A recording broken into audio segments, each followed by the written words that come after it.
Praise the lord. శాశ్వతమైన కృప చూపుచు విడువక మనలను కాపాడుతున్న యేసుక్రీస్తు వారి పుణ్యనామానికి వందనాలు చెల్లించుకొంచున్నాను. దేవుని మాటలను ఆసక్తితో వింటున్న ప్రతి ఒక్కరికి దేవుని నామంలో శుభాభివందనాలు తెలియచేసుకొంచున్నాను. ప్రీవియస్ వీడియోలో బబులోను చెర నుండి యోదయాకు వెళ్ళిన యూదుల గురించి మనం ధ్యానించుకున్నాం. దీన్నే కొనసాగిస్తూ నెహెమ్యా గ్రంథం రాయబడి ఉన్నది. నెహెమ్యా గ్రంథం మొదటి అధ్యాయంలోనే మనకి నెహెమ్యా ప్రార్థన కనపడుతుంది. నెహెమ్యా పారసీక రాజైన అర్తహషస్త సేవలో నమ్మకమైన ఉద్యోగి. ఇతను రాజునకు గిన్నె అందించువాడు. నెహెమ్యా షూషను నగరంలో ఉండగా అతని సహోదరుడు మరికొందరు యోదయా నుండి తిరిగి వచ్చారు. యెరూషలేం గురించి, అక్కడున్న యూదుల సమాచారం గురించి నెహెమ్యా అడిగినప్పుడు వారు యూదులు శ్రమను నిందను పొందుచున్నారని, యెరూషలేం ప్రాకారం పడద్రోయబడిందని చెప్పారు. ఈ వార్త నెహెమ్యాను కలవరపెట్టింది. నెహెమ్యా ఉపవాసం ఉండి దేవునికి ప్రార్థన చేశాడు. నెహెమ్యా పారసీక రాజు అంతఃపురంలో సుఖంగా ఉన్నాడు. యెరూషలేం గురించి కానీ, అక్కడున్న యూదులతో కానీ నాకేం సంబంధం లేదని నెహెమ్యా అనుకోవచ్చు. కానీ నెహెమ్యా అలాంటివాడు కాడు. తన ప్రజల గురించి, తన పట్టణం గురించి దుఃఖపడి ఉపవాసముండి దేవునికి ప్రార్థన చేశాడు. నెహెమ్యా గ్రంథము మొదటి అధ్యాయము 5 నుంచి 11 వచనాల్లో నెహెమ్యా ప్రార్థన మనకు కనపడుతుంది. ఆకాశమందున్న దేవా యెహోవా, భయంకరుడైన గొప్ప దేవా, నిన్ను ప్రేమించి నీ ఆజ్ఞలను అనుసరించి నడుచువారిని కటాక్షించి వారితో నిబంధనను స్థిరపరచువాడా, నీ చెవియొగ్గి నీ నేత్రములు తెరిచి నీ సన్నిధిని దీవారాత్రము నీ దాసులైన ఇశ్రాయేలీల పక్షముగా నేను చేయు ప్రార్థన అంగీకరించుము. నీకు విరోధముగా పాపము చేసిన ఇశ్రాయేలు కుమారుల దోషమును నేను ఒప్పుకొనుచున్నాను. నేనును నా తండ్రి ఇంటివారును పాపం చేసి ఉన్నాము. నీ ఎదుట బహు అసహ్యముగా ప్రవర్తించితిమి. నీ సేవకుడైన మోషే చేత నీవు నిర్ణయించిన ఆజ్ఞలనైనను కట్టడలనైనను విధులనైనను మేము గైకొనకపోతిమి. నీ సేవకుడైన మోషేతో నీవు సెలవిచ్చిన మాటను జ్ఞాపకము తెచ్చుకొనుము. అదేదనగా, మీరు అపరాధము చేసిన ఎడల జనులలోనికి మిమ్మును చెదరగొట్టుదును. అయితే మీరు నా వైపు తిరిగి నా ఆజ్ఞలను అనుసరించి నడిచిన ఎడల భూదిగంతముల వరకు మీరు తోలివేయబడినను అక్కడ నుండి సహా మిమ్మును కూర్చి నా నామము ఉంచుటకు నేను ఏర్పరచుకొనిన స్థలమునకు మిమ్మును రప్పించదనని నీవు సెలవిచ్చితివి కదా. చిత్తగించుము. నీవు నీ మహాప్రభావము చూపి నీ బాహుబలము చేత విడిపించిన నీ దాసులకు నీ జనులు వీరే. యెహోవా, చెవియొగ్గి నీ దాసుడనైన నా మొర్రను, నీ నామమును భయభక్తులతో ఘనపరచుటయందు ఆనందించు నీ దాసుల మొరను ఆలకించి ఈ దినమందు నీ దాసుని ఆలోచన సఫలపరిచి ఈ మనుష్యుడు నా యందు దయచూపునట్లు అనుగ్రహించమని నిన్ను బ్రతిమాలుకొనుచున్నాను అని ప్రార్థించి తిని. ఎజ్రాలాగే నెహెమ్యా కూడా గొప్ప ప్రార్థనాపరుడు. నెహెమ్యా దేవుణ్ణి స్తుతించడంతో ప్రార్థన మొదలుపెట్టి, ఎవరైతే దేవుని ప్రేమించి ఆయనకు లోబడతారో వారి విషయంలో తన నిబంధన నెరవేరుస్తానని దేవుడిచ్చిన వాగ్దానాన్ని జ్ఞాపకం చేసుకున్నాడు. ఎజ్రా చేసినట్టే నెహెమ్యా కూడా ఇశ్రాయేలీలు దేవునికి వ్యతిరేకంగా చేసిన పాపాలను, తాను తన కుటుంబం చేసిన పాపాలను ఒప్పుకుంటూ ప్రార్థన చేశాడు. నెహెమ్యా యెరూషలేం వెళ్ళి దాని ప్రాకారాలను పునర్నిర్మించడానికి అనుమతి కోరడానికి రాజును అడగాలనుకుంటున్నాడు. కనుక రాజు అనుగ్రహం చూపించేలాగున దేవునికి ప్రార్థించాడు. ప్రాకార నిర్మాణాలు ఆపివేయాలని ఆజ్ఞ ఇచ్చిందే అర్తహషస్త రాజు. తిరిగి అదే విషయం రాజుని అడగాలనుకోవడం సాహసమే.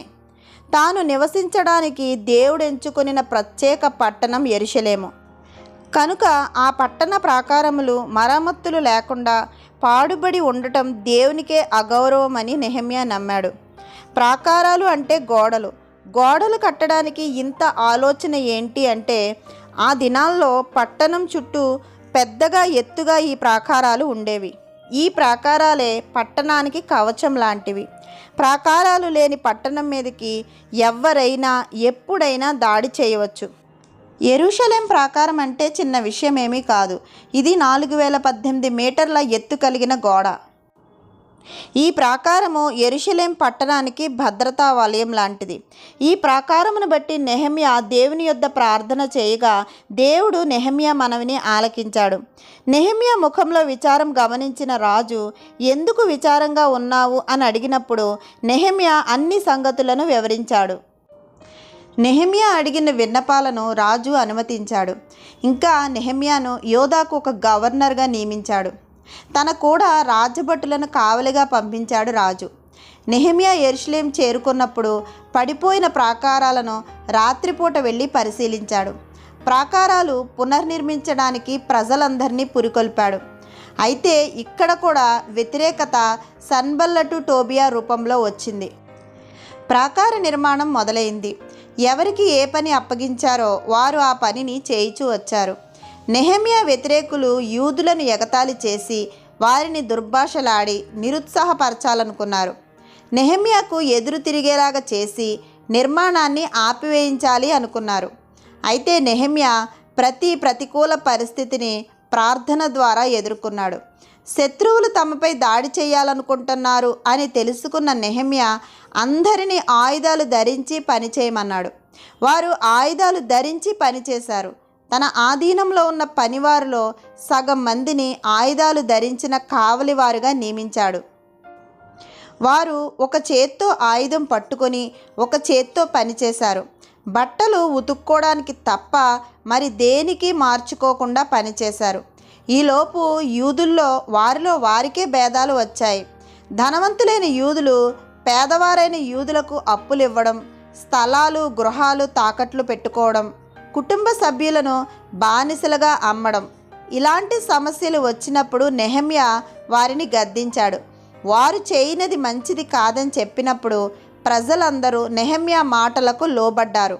నెహెమ్యా తన సొంత ధనముతో ప్రతి దినము భోజనము ఏర్పాటు చేసేవాడు. ప్రతిరోజు తన భోజనం బల్ల వద్ద ఒక ఎద్దును, శ్రేష్టమైన 6 గొర్రెలు, ఇవి కాక కోళ్లను, 10 రోజులకొకసారి నానా విధములైన ద్రాక్షారసమును సిద్ధం చేయించేవాడు. ఈ సన్బల్లటు టోబియాలు నెహెమ్యాకు ఏదైనా కీడు కలిగించాలన్న ఉద్దేశంతో నెహెమ్యాను యెరూషలేం బయట ఒక స్థలానికి రమ్మని స్నేహపూర్వకంగా ఆహ్వానం పంపించారు. కానీ నెహెమ్యా వెళ్ళలేదు. నెహెమ్యాను యోదాకు రాజుగా ఉండాలని కుట్ర చేస్తున్నాడని ఉత్తరం రాసి నెహెమ్యాకు పంపించారు. ఈ ఉత్తరము రాజైన అర్తహషస్తాకు తెలిస్తే నెహెమ్యా కష్టాల పాలవుతాడు. అయినా నెహెమ్యా భయపడలేదు. ఇది పూర్తిగా అవాస్తవం అని తెలిపాడు.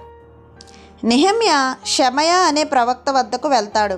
అతడు నెహెమ్యాను తన ఇంటిలో నిర్బంధించి, బయటకు వెళితే నీ విరోధులు చంపుతారు కనుక దేవాలయంకు వెళ్ళి దాక్కోవాలని చెప్తాడు. ఈ మాటలను బట్టి షెమయా అబద్ధ ప్రవక్త అని అతనికి లంచం ఇచ్చి తనను మందిరంలోనికి పంపుటకు కుట్ర పన్నారని నెహెమ్యాకు అర్థమవుతుంది. అనభిషిక్తుణ్ణి గర్భాలయంలోనికి వెళ్ళమని చెప్పగలగడం అది దేవునికి వ్యతిరేకంగా చేసే పాపమని నెహెమ్యాకు తెలుసు. ప్రధాన యాజకుడు మాత్రమే వెళ్ళవలసిన ప్రదేశంలోనికి తనను పంపి ప్రజల దగ్గర తనను అపకీర్తి పాలు చేయాలనుకున్నారు. నెహెమ్యాని అపకీర్తి పాలు చేస్తే యూదులకిక నాయకుడు ఉండడు, యూదులు లొంగిపోతారని వారు తలంచారు. కానీ నెహెమ్యా ఆ శోధనలకు లొంగలేదు. దాదాపు 150 సంవత్సరములు శిథిలంగా పడి ఉన్న యెరూషలేం ప్రాకారాన్ని 52 రోజుల్లో పునర్నిర్మించారు. ఇది దేవుని మహాకృప వలనే జరిగింది. ప్రాకారపు పునర్నిర్మాణంలో నెహెమ్యా 2 రకాల వ్యతిరేకతలు ఎదుర్కొన్నాడు. మొదటిది బయటవారైన టోబియా సన్బల్లటుల నుండి వచ్చిన వ్యతిరేకత. రెండవది తన వారి నుండి వచ్చినది. ప్రతి విషయంలోనూ నెహెమ్యా ప్రార్థిస్తూ ప్రతి విషయాన్ని, ప్రతి సమస్యను దేవునికి అప్పగించడం నెహెమ్యా గ్రంథంలో మనకి కనపడుతుంది. మన జీవితాల్లో కూడా బయట నుంచి వచ్చే సమస్యల కన్నా అంతర్గతంగా మన వారి వల్ల వచ్చే సమస్యలు ఎదుర్కోవడం కష్టం. అంతర్గత సమస్య మన జీవితాల్లో సాతాను కలిగిస్తాడు, చీలికలు తీసుకొని వస్తాడు. అయితే మనం దేవుని సన్నిధిలో ప్రతి విషయము, అది చిన్నదైనా పెద్దదైనా, దేవునికి అప్పగించగలిగితే ప్రతి విధమైన శోధన నుండి దేవుడు మనలను తప్పిస్తాడు. నెహెమ్యా యెరూషలేం ప్రాకారాన్ని దేవుని సహాయంతో కట్టడం పూర్తి చేశాడు. జెరుబ్బాబెలు నాయకత్వంలో మందిర నిర్మాణం పూర్తి చేయబడింది. అలాగే మనము నిర్మించవలసినవి ఉన్నాయి. అవి భౌతికమైనవి కావు, ఆధ్యాత్మికమైనవి. మన హృదయమే దేవునికి ఆలయం. దానికి మనం కట్టవలసిన ప్రాకారమే ప్రార్థన. ప్రార్థన అనే ప్రాకారాన్ని కట్టకపోతే హృదయంలో ఉన్న శాంతిని, నెమ్మదిని పోగొట్టడానికి అపవాదికి తావిచ్చినట్టే. పరిశుద్ధ గ్రంథంలో ప్రతి విషయము మనకు చారిత్రక సత్యాలు బోధించడానికే కాదు, ఆధ్యాత్మికంగా మన స్థితిని నిలబెట్టుకోవడానికి కూడా అని మనం గ్రహించాలి. దేవుణ్ణి విశ్వసిద్దాము, ఆయన నామ మహిమార్థం జీవిద్దాము. మన ప్రభు అయిన యేసుక్రీస్తు వారి కృప మనందరి జీవితాల్లో సమృద్ధిగా ఉండాలని ప్రార్థిస్తూ ఆమేన్. మీ అనుదిన ప్రార్థనల్లో నన్ను, నా కుటుంబాన్ని జ్ఞాపకం చేసుకోవాల్సిందిగా మనవి చేస్తున్నాను.